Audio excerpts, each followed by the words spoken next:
Llego muy tarde con este vídeo, y más teniendo en cuenta que el último vídeo sobre Shingeki no Kyojin fue hace 6 meses, precisamente el de Annie Leonhardt, la imperdonable titán hembra, que es un personaje bastante complicado de entender. Hoy me toca hablar de otro personaje poco comprendido en el anime, con bastantes detractores, y sé de lo que hablo ya que desde que llevo analizando el anime, Armin no es precisamente uno de los personajes más amados de esta historia. Tampoco quiero afirmar que sea uno de los personajes más odiados de Shingeki no Kyojin, pero claramente uno de los mejores episodios del anime, Sol de Medianoche, marcó un antes y un después en el desarrollo de los acontecimientos y la percepción de este personaje. Mucha gente quería que Erwin fuese la elección de Levi, ya no solo por el carisma del 13º comandante del cuerpo de exploración, sino por su gran experiencia y determinación por conseguir que la humanidad avanzase. ¿Fue Armin Arlert la mejor elección para ser el titán colosal? ¿Habría cambiado la historia de Shingeki no Kyojin? Hablemos en este vídeo de los sueños, de la esperanza y sobre todo del corazón. Hablemos de Armin Arlert, de toda su historia desde que vivía recluido en el Muro María hasta que cruzó los muros hacia el infierno. Hablemos del último comandante del cuerpo de exploración con el permiso de Levi amo Ackerman. Bienvenido a un nuevo análisis de personajes de Shingeki no Kyojin, el antepenúltimo de esta serie de vídeos del anime que te dejo en la descripción.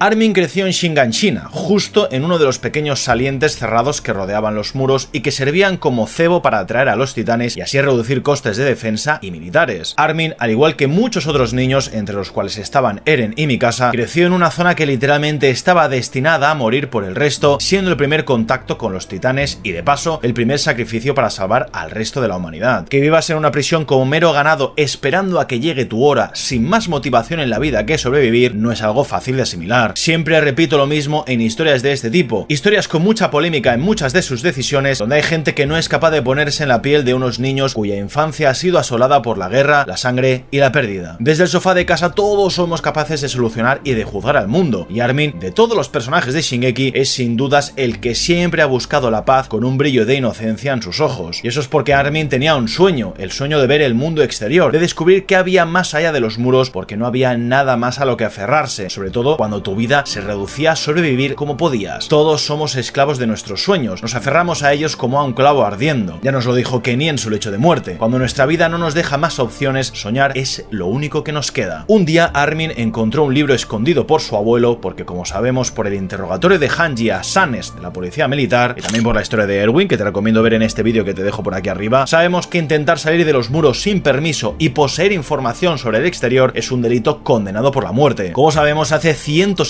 años el rey Fritz utilizó los poderes del titán fundador para borrarle los recuerdos a su pueblo, los eldianos, convirtiéndolos así en una sociedad funcional, sin pasado, sin recuerdos y sin culpa. Por esa decisión del rey, un pueblo entero acabó condenado a ser puro ganado y el blanco del odio de aquellos que habían sufrido en sus manos la ira de una guerra que no iba con ellos, pero cuyos pecados del pasado tenían que pagar como fuese. No sabemos si los padres de Armin sabían la verdad, pero sí que sabían que tras los muros había un mundo enorme que se extendía más allá de lo que alcanzaba la vista, con un mar que era tan grande cuyas aguas jamás se podían agotar, volcanes, hielo, desiertos y quizás gente igual que ellos. ¿Cómo no hacer lo imposible para salir de una jaula que hasta ahora te habían vendido como el único mundo en el que podías vivir? ¿Cómo no soñar con batir las alas y volar más allá de esos muros que formaban parte de una pequeña porción de tierra de algo más grande? Nunca sabremos si los dibujos de ese libro formaban parte de las pequeñas expediciones de los padres de Armin, un libro cuyo abuelo intentaba ocultar ya no solo para protegerlos a ellos, sino también a su nieto. Pero como sabemos, la policía militar los acabó encontrando, los torturó y los mató. El hecho de que el abuelo de Armin y el propio niño estén a salvo demuestra que sus padres protegieron a su familia hasta el final, ya que seguramente la policía les interrogó acerca de cuánto sabían Armin y su abuelo del exterior. Si siguen vivos es que jamás hablaron de ellos, apartándoles de estas expediciones en globo. Esto para mí es una muestra de la valentía de unos padres que no pudieron cumplir su sueño y que de alguna forma le legaron este sueño a su hijo, ya que estos dibujos provocaron en los ojos de Armin un brillo de esperanza por poder salir de esos muros, alimentando así el hambre de conocimiento y la ilusión que tenían Armin. Es el propio Armin quien le explica a Eren que sus padres tenían intención de salir de los muros en pocos días, y es Sanes que nos confirma en la tercera temporada que un matrimonio estúpido que quería surcar los cielos fue detenido y torturado hasta la muerte para evitar que cundiese el caos. Y eso es porque mantener la mentira del rey era lo único que podía proteger a Paradis de enfrentarse a la verdad y sobre todo de defenderse ante el juicio de unos crímenes que no tenían por qué pagar. Este punto es importantísimo porque es que te permite entender que Armin, en parte, fue quien lo empezó todo, ya que si no le hubiera hubiese enseñado a Eren este libro, ¿cómo habría acabado esta historia? Tras sufrir el ataque por parte del titán colosal, Armin huye con su abuelo, Eren y Mikasa al interior del Muro María, todo mientras el que fue su hogar es destruido e invadido por los titanes que arrasan con todo a su paso. Tras perder el Muro María, lo único que le queda a la humanidad es ir al Muro Rose, y tras haber muerto más de 10.000 personas en el proceso y ubicarse todas tras ese muro, la gente empieza a desesperarse. Falta de comida, falta de recursos y también falta de espacio provocan tensión y nerviosismo en una sociedad muy acomodada, ya que cuanto más al centro vivías, más cómoda era tu vida. La única solución era recuperar Shiganshina como fuese y bloquear esos agujeros, ya que en un año los refugiados supusieron un grave problema para el gobierno central, que no encontró otra solución que la de enviar a 250.000 refugiados a recuperar el Muro María sin éxito. Armin vio cómo su abuelo se fue para no regresar nunca más. Sin hogar, sin familia y sin opciones, ¿qué otra cosa pueden hacer estos chavales más allá de unirse al cuerpo militar para intentar ser más fuertes de lo que son y luchar así para recuperar su lugar en este mundo? Armin nunca fue un chico fuerte, siempre se había considerado alguien débil, alguien a quien tenían que proteger otros que fuesen mejor que él. Su deseo siempre fue el de ser alguien más capaz, más fuerte, como aquellos que le protegían, ya que al final no podía ser siempre ese peso muerto en absolutamente todo lo que hacía. Hay un momento que me gusta mucho de Armin y que demuestra ese espíritu que siempre le ha caracterizado, siendo una persona que no escoge el camino de la violencia, sino el del diálogo y la lógica. Cuando era niño, había unos niños que querían pegarle siempre por afirmar que la humanidad, tarde o temprano, tendría que salir de unos muros que no podrían protegerles eternamente, aunque haya habido paz durante 100 años. Armin no devuelve ni un solo golpe, únicamente utiliza la lógica como arma para obligar a esos abusadores a usar la violencia, ya que no tenían nada más contra él. En uno de estos encuentros, Eren le pregunta a Armin si no está cansado de perder siempre, y Armin le contesta lo siguiente: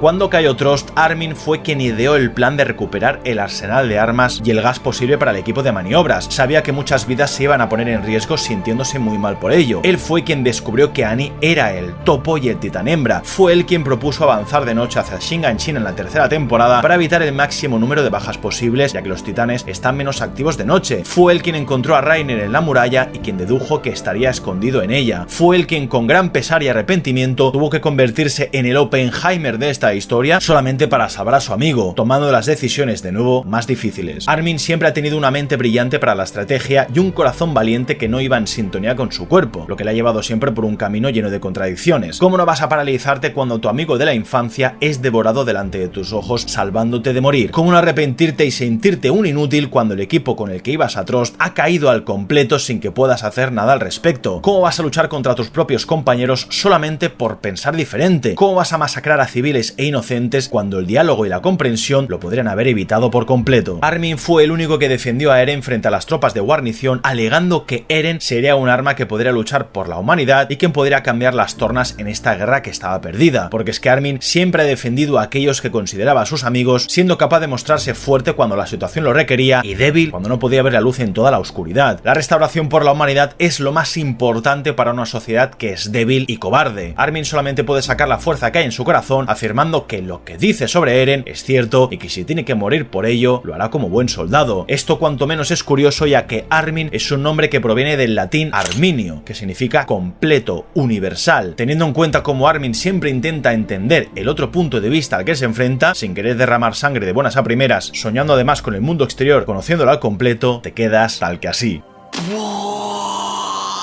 Además, Arminio fue un romano nacido germánico que luchó contra Roma al ver cómo su pueblo era privado de los privilegios y la libertad que se merecían. Ganó varias batallas contra Roma, pero no la guerra. Un paralelismo magnífico con un personaje que tuvo que luchar contra los suyos, los jaegeristas, pero que no pudo ganar la guerra porque el retumbar no acabó siendo detenido, y por ello el 80% de la humanidad fue aniquilada. Hay teorías que además afirman que este nombre se puede relacionar con Hermann, que significa soldado, básicamente por su pronunciación. Esto más que nada es una curiosidad como cualquier otra, que me parece hermosa destacarla en este análisis, ya que la explicación real es que Hajime Isayama escogió el nombre de Armin Arlert para que los japoneses tuviesen un nombre fácil de recordar. Así que como para mí la magia se ha perdido al saber el significado real, prefiero quedarme con lo que te he contado. El hecho de que haya 3 flores justo donde están Eren, Mikasa y Armin en esta escena no deja de ser un precioso simbolismo de cómo la esperanza de los eldianos reside en estos 3 chavales que aún no han sido golpeados por la triste realidad del mundo exterior. Por eso me encanta cómo al final Armin Armin sigue siendo ese chaval que cuando Eren se reveló como un titán y un posible enemigo de la humanidad, salió en su defensa para dejar claro que Eren podía ser un arma que ayudase a Paradis a conseguir esa ansiada libertad de romper esos muros y descubrir que había más allá. Al igual que en ese momento, presos del miedo y de las dudas, Armin tiene que hacer uso de la lógica para desarmar y dejar sin argumentos a una humanidad que claramente todavía está en una etapa llena de miedo que tiene que superar. Por eso es terrible, hermoso y triste al mismo tiempo el hecho de ver cómo Armin llora a lágrima viva gritando de frustración, de tristeza y horror por ver la cabeza de su amigo con el que sabe que no podrá cumplir un sueño. Un amigo que, a diferencia de él, se ha sacrificado para no volver nunca más, dejando ahora mismo en sus manos la responsabilidad de encargarse del mundo, de su futuro y de enmendar los errores del pasado. だってそれって自分にとって都合のいい人のことをそう呼んでいるだけのような気がするから、全ての人にとって都合のいい人なんていないと思う。 Que la expedición para capturar al titán hembra se ha cobrado muchas bajas y ha sido un fracaso, este idea un plan para sacar a la luz la verdad. La única opción que tienen es encontrarse cara a cara con Annie y decirle una media verdad, que Eren será ejecutado y que la única opción que tienen es su ayuda. Armin sospecha que Annie quiere a Eren y por eso se detiene cuando le dice que lo ejecutarán. Al darse cuenta de esto, apela a la inutilidad y egoísmo de quienes están al mando, que conducirán a la humanidad a su extinción si siguen por este camino. Cuando Annie le pregunta a Armin si la considera buena persona, este le responde que a ojos del mundo nadie es buena persona, ya que una persona es alguien bueno para ti, lo que lleva a Annie a revelar sus cartas. Esto lleva a Armin a ver que Annie sí que tiene corazón y que hay algo que la motiva más allá de la guerra, que no es una mujer tan fría como muchos pueden creer. Esto ya lo notó cuando descubrió que el equipo de maniobras de Marco fue manipulado, quizás por ella, en una escena donde Annie le dio la sensación a Armin de que no quería que él y el resto se unieran al cuerpo de exploración, básicamente porque nosotros sabíamos que Annie iba a salir a campo a través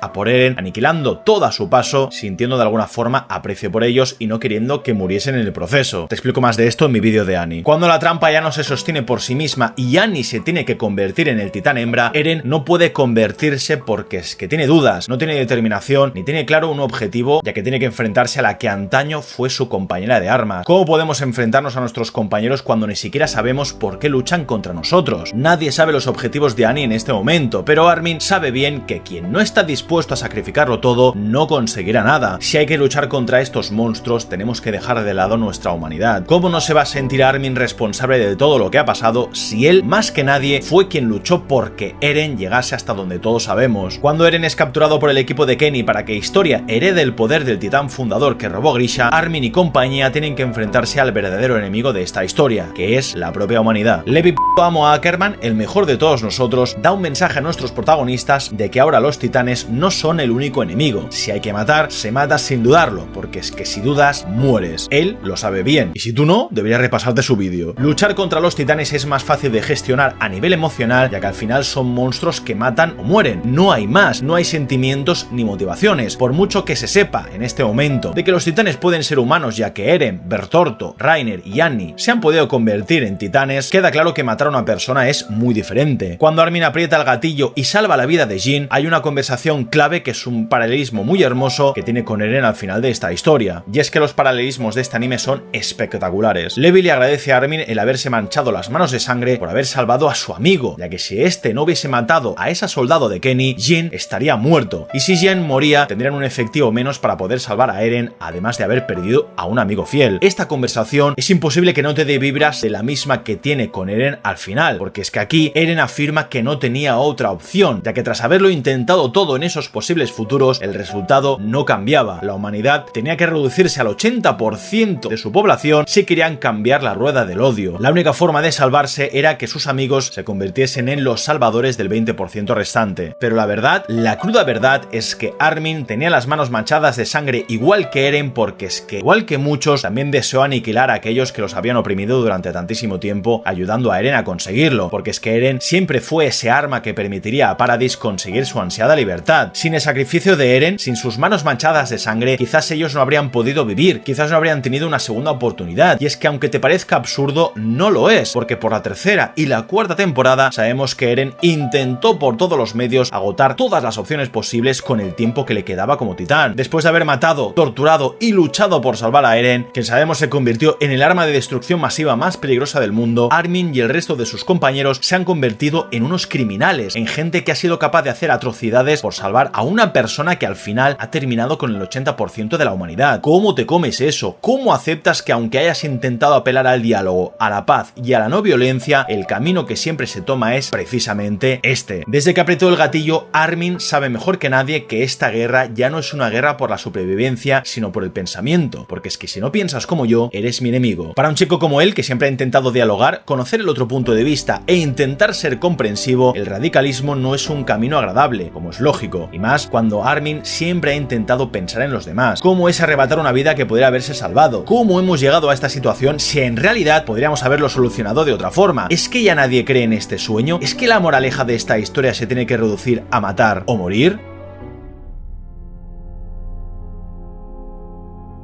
Aquí es donde entramos en la parte más polémica del personaje y creo que del vídeo, donde muchos no estarán de acuerdo con lo que les voy a explicar, pero es que no pasa nada, porque todos tenemos derecho a estar equivocados, inclusive yo, y a pesar de esto, no quita el hecho de que para mí Armin es quien merecía la inyección. Como sabéis por mi vídeo de Erwin y toda su historia, nació en la muralla Rose y aparentemente nunca tuvo problemas a nivel económico. Recordad que cuanto más en el centro vives, menos contacto directo tienes con los titanes, y en cambio Armin sabemos que vivía literalmente en el borde del Muro María, en la zona que se había construido para ahorrar recursos militares. Erwin perdió a su padre por saber más del mundo exterior y conocer las contradicciones de la historia oficial que la corona quería ocultar. Armin había perdido a sus padres por lo mismo y a su abuelo por intentar recuperar un muro cuyo agujero se tardó 5 años en cerrar. Tanto Armin como Erwin querían descubrir la verdad, uno respecto al mundo y sus gentes y el otro por la liberación de la humanidad, eliminando así los obstáculos que impedían andar por ese camino. La diferencia clara entre Armin y Erwin es su determinación. Armin siempre ha abogado por el diálogo y Erwin por la acción. Forman parte de dos generaciones diferentes. Shadis sabemos que era el comandante del cuerpo de exploración que estaba frustrado y sin ideas nuevas que permitiesen a la humanidad avanzar ni que fuese un poquito. Erwin acabó cogiendo el testigo para cambiar las tornas y ser así esa chispa de esperanza que tanto se necesitaba. Pero como sabemos, las acciones de Erwin, aunque fuesen un soplo de aire fresco y permitiesen avanzar más de lo que nunca se había hecho, dejaban a su paso un reguero de cadáveres inmenso. Y eso es porque aquel que no está dispuesto a sacrificar nada no puede conseguir nada. Aquel que no tiene un sueño que alcanzar seguirá siendo un esclavo sin libertad. Tanto Armin como Erwin han aprendido por la fuerza que a veces hay que mancharse las manos para conseguir un objetivo en un mundo que es tan cruel. Erwin tuvo que convertirse en un demonio capaz de sacrificar a quien hiciese falta para que la humanidad avanzase hacia su libertad. Armin, en cambio, no quería que más gente muriese en el camino, pero eso no impedía que la sangre corriese por el suelo. Cuando se enfrentan contra Ragnar, tras revelarse como enemigo de Paradis, siendo además el responsable de tantas muertes, entre las que están la madre de Eren y la de su propio abuelo que tuvo que recuperar el muro que Ragnar derribó, solamente nos queda tristeza y silencio de un chaval que tiene que asumir que no se puede negociar. Y es que no había más opciones. Los recursos de los que dispone el cuerpo de exploración para combatir a un titán como el acorazado son mínimos. Armin se tiene que convencer a sí mismo de que no pueden hacer otra cosa que luchar a muerte, un camino que este mundo siempre te obliga a tomar y donde reside la gran diferencia entre él y Erwin. Eso es porque Erwin siempre fue capaz de mirar hacia adelante sin importar a quién dejase atrás. Su determinación marcaban un camino difícil pero no imposible. Implicaba entregar tu corazón por un ideal tan fuerte que era imposible no creer en él. En cambio, Armin quería evitar a toda costa un derramamiento de sangre, apelando a un diálogo imposible de entender entre tanto odio, donde si fuese necesario se sacrificaría a sí mismo para evitar más muertes innecesarias. Por eso intenta hablar con Bertorto en la tercera temporada, no solo para intentar apresarle, sino también para evitar que una lucha tan vieja y absurda que nadie entiende ni recuerda siga en marcha. Pero como vemos, de nuevo fracasa en su intento. En un mundo marcado por el dolor y el odio, nadie quiere hablar, nadie quiere la paz, únicamente queremos aquello que nos han dicho que es lo correcto. Si hay que odiar a Eldia, se hace y punto.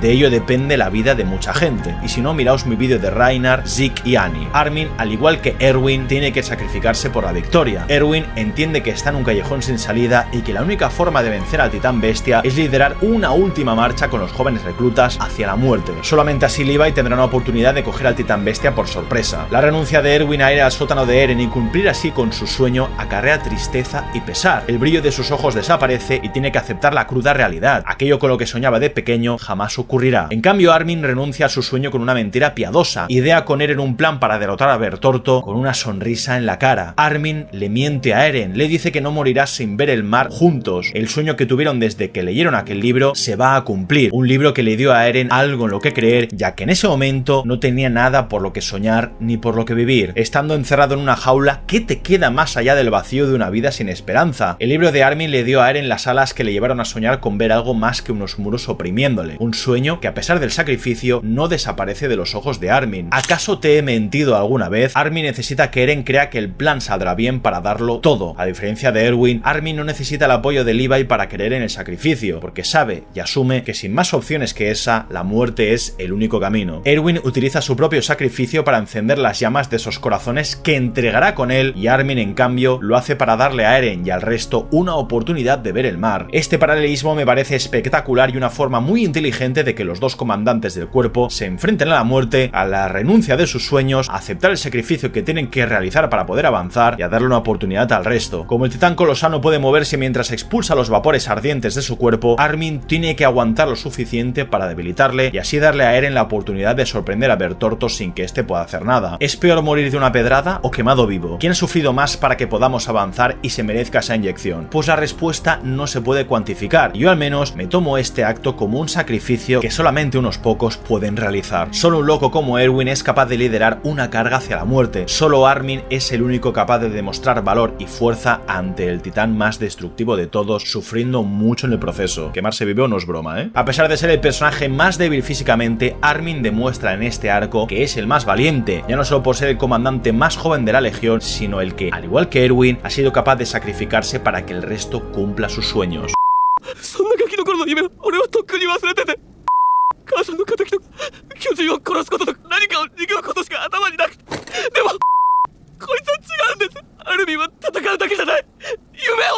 En este punto, Armin sabe que no podrá ver el mar, pero el hecho de saber que Eren sí podrá hacerlo le da fuerzas para darlo todo. Y lo más importante de este asunto, y que marca la diferencia en la escena de la inyección, es que Armin se ha sacrificado a sí mismo por el amor que le profesa a sus amigos, a diferencia de Erwin, que se sacrifica por honor. Dudo mucho que Erwin se hubiera disfrazado de mujer para tenderles una trampa a los hombres de Kenny. A ver cuántos amigos tuyos se disfrazan de chica para salvarte el culo. Por eso me parece tan superficial pensar que Armin se salva por la pataleta de Mikasa y Eren, que ha influenciado en la decisión de Levi. Pero es que nada más lejos de la realidad. La veteranía y experiencia de Erwin son algo a tener en cuenta, sin duda alguna, pero ¿a qué nos habría llevado esto? ¿Habríamos conseguido nuestro objetivo a cambio de cuántos corazones?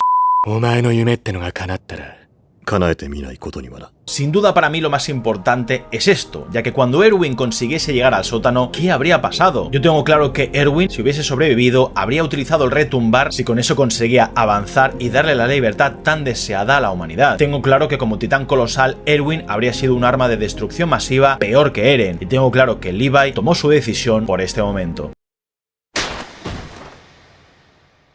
Y eso es porque Erwin sigue obsesionado, al igual que Armin, por ese sueño que tenía desde que era pequeño. Pero es que a diferencia de Armin, ver el mar, conocer el mundo e intentar comprender a los demás es un sueño capaz de calmar el odio y la venganza de cualquiera. Y si no, que se lo digan a Eren. Y es que el sacrificio de Erwin encierra un dramatismo y una épica muy en contrapartida a la declaración de amor y de amistad que es el sacrificio de Armin. ¿Necesitamos lógica y racionalidad en un mundo lleno de odio o comprensión y sentimentalismo por romper la rueda? ¿Realmente Erwin quería la libertad de la humanidad o era una excusa para conseguir cumplir su propio sueño? De corazón creo que Levi tomó una decisión muy difícil basándose en sus propias experiencias, ya que si te acuerdas, en los OVAs que puedes ver en Crunchyroll, la muerte de Isabel y Furlan nos mostraron una escena con un gran paralelismo con esta otra, ya que Levi, al igual que Mikasa, mostró una fuerte rabia contra Erwin, todo porque se negaba a aceptar la lección de vida que en el vídeo de Erwin os expliqué que era el motor que permitiría que avances en la vida. No sabemos el resultado de nuestras decisiones, pero una decisión ayuda a tomar la siguiente, así que por pura misericordia, Erwin merecía descansar, merecía dejar de ser el demonio que necesitaba Paradis para poder avanzar, necesitaba dejar de lado su obsesión por la verdad y dejar paso a una nueva generación más comprensiva, con sueños más puros y con un deseo de libertad común y no individual. Al igual que él tomó las riendas de un cuerpo de exploración abocado al fracaso por parte de Shadis, tiene que ceder el control y el futuro de ese mismo cuerpo de exploración a alguien cuyos sueños no conlleven que el resto sacrifiquen sus corazones. Levi decide darle una segunda oportunidad a esta nueva generación salvando a Armin, dándole descanso a la antigua, que es Erwin, y que sentó nuevo precedente, mereciendo por fin un descanso de tanta oscuridad. Y no nos engañemos, el hecho de que Armin sea ahora mismo el titán colosal no es precisamente una bendición. Con 13 años de vida por delante y mucha responsabilidad sobre sus hombros, no creo que esta limitación de tiempo hubiese ayudado a que Erwin se tomase las cosas de la misma forma que hasta ahora. Se habría convertido, como te digo, en algo peor que Eren. Los que querían la supervivencia de Erwin odian esta decisión, es normal, ya que al final la veteranía y experiencia de Erwin parecían la opción más lógica, pero si tienes en cuenta toda la historia de Shingeki, sus subtramas, el contexto de los diálogos y los eventos que nos han llevado a este momento, la mejor decisión sin dudas era Armin, y es porque el titán más destructivo tenía que ser responsabilidad del corazón más noble de todos.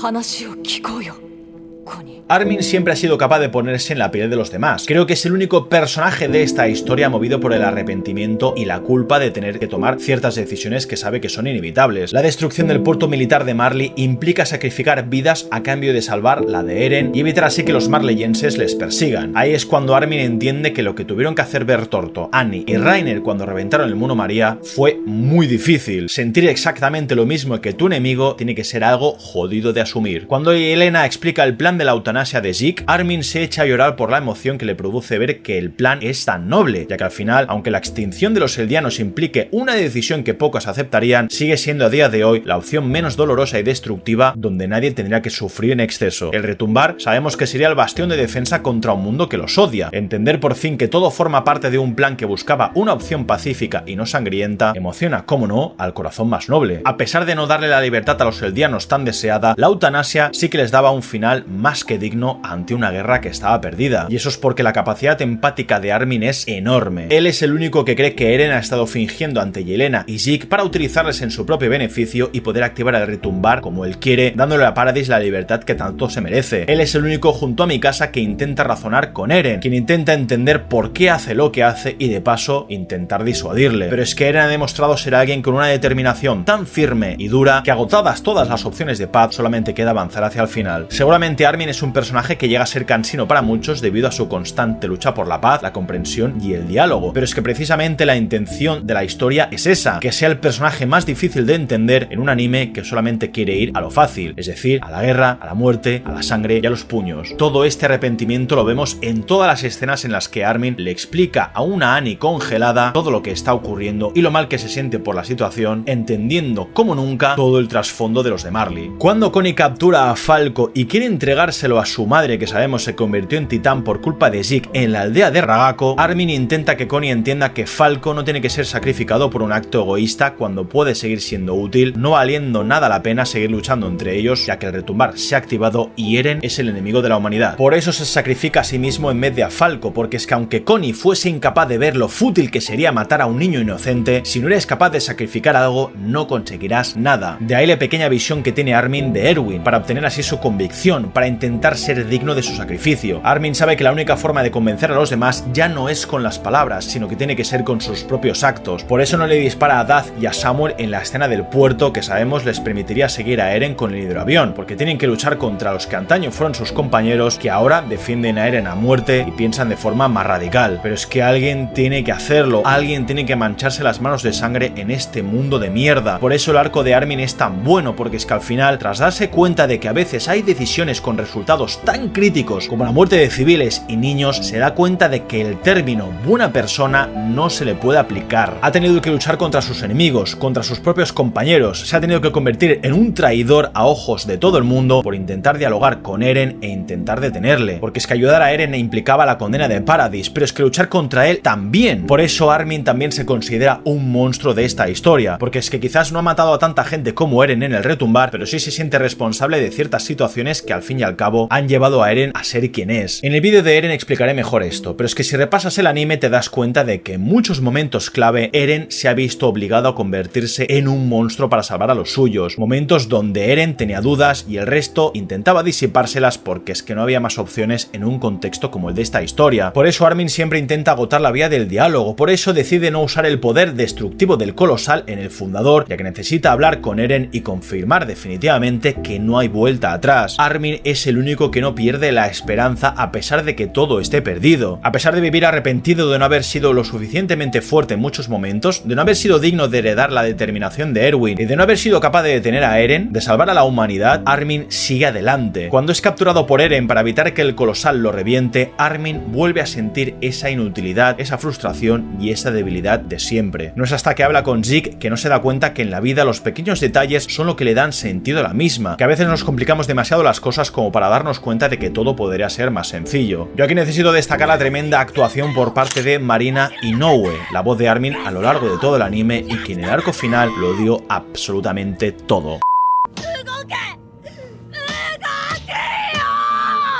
Gracias a eso, Zeke se da cuenta de que la vida no trata únicamente de sobrevivir y multiplicarse, también trata de encontrar en lo sencillo algo inolvidable, de disfrutar de los pequeños placeres que tiene la vida y que la hacen tan preciosa. Aquí Armin tiene que entender que Eren no tiene salvación y que lo único que puede hacer es luchar y acompañar a su amigo hasta el final, rindiéndole así respeto a ese sueño en común que tenían, porque es que Eren en este punto de la historia ha olvidado ese sueño, está tan obsesionado con la libertad de los suyos que ya ni siquiera puede disfrutar de lo que le empujó a hacer todo esto. Por eso la escena de la concha es tan importante, porque es que el sueño que tenían de pequeños era llegar hasta el mar, y esa concha, si te fijas, es la de un cangrejo ermitaño, quien encuentra un hogar allá donde mejor encaje, algo que va muy en sintonía con la forma de ser de Armin y su deseo de conocer el mundo. Pero es que esta concha es también un símbolo de ese sueño que tenía Eren de ver el mar y de descubrir que había más allá. Lo que pasa es que como Eren siempre estuvo cegado por el odio y la venganza de luchar contra sus enemigos y la libertad de su pueblo, no se dio cuenta de que esa concha estaba justo ahí, de que ese pequeño detalle le habría permitido descubrir algo hermoso por lo que vivir y no por lo que morir. Por eso cuando Armin le da las gracias a Eren, conectamos con el agradecimiento de Levi de la tercera temporada que te comentaba antes, porque es que nadie acaba con las manos limpias. La única forma que tiene Armin de expiar sus pecados es siendo el narrador de esta historia, que en capítulo tras capítulo nos contaba qué había ocurrido desde la caída del muro María hasta el retumbar. Armin convierte el sacrificio de Eren en la voz y la esperanza de un mundo que aún tiene mucho que aprender. Se convierte en el salvador de la humanidad a cambio de que Eren se haya convertido en un monstruo que nos ha unificado a todos. Ahora Armin tiene el papel más difícil de todos, el de intentar que el mundo le escuche y entienda que la rueda del odio solo puede engendrar más odio, que posiblemente nos lleve a algo peor que el retumbar. Y lamentablemente así vemos que ocurre, ya que el mensaje de Shingeki no es el de la esperanza, sino el del pesimismo, el de seguir cometiendo los mismos errores si no nos acordamos de nuestro pasado. Por eso tenemos a un personaje como el de Armin, alguien que sabe que carga sobre sus hombros el peso de la culpa y el arrepentimiento de haber ayudado a su amigo a hacer lo que hizo, pero también el de un personaje cuya actitud es la de intentar corregir esos errores que nos llevarían a volver a tropezar con la misma piedra, a alguien que nunca se rinde en perder la esperanza y en ver la belleza de este mundo. Ya está aquí mi video análisis de Armin Arlert, gente, espero que os haya gustado. Si ha sido así te dejas un buen like y si no activas el retumbar y lo echas a los leones, no pasa absolutamente nada, ya que mi plan es, antes de que acabe el año, terminar por fin con estos video análisis de Shingeki, centrándome en el vídeo de mi casa y en el vídeo de Eren, que será muy complicado. Muchísimas gracias por el apoyo que tiene esta serie de vídeos, perdón si he llegado muy tarde, pero bueno, más vale tarde que nunca, y te invito a que te suscribas ya no solo por estos vídeos de anime, sino también por otras series y películas que voy subiendo al canal cada semana. Muchísimas gracias a mi cuerpo de exploración de mecenas que me apoyan todos los meses y cuyos links te dejo en la descripción por si te quieres alistar ahí al cuerpo de exploración Cegato. Y yo que me despido, gente, un beso enorme, cuídate mucho y nos vemos en el siguiente.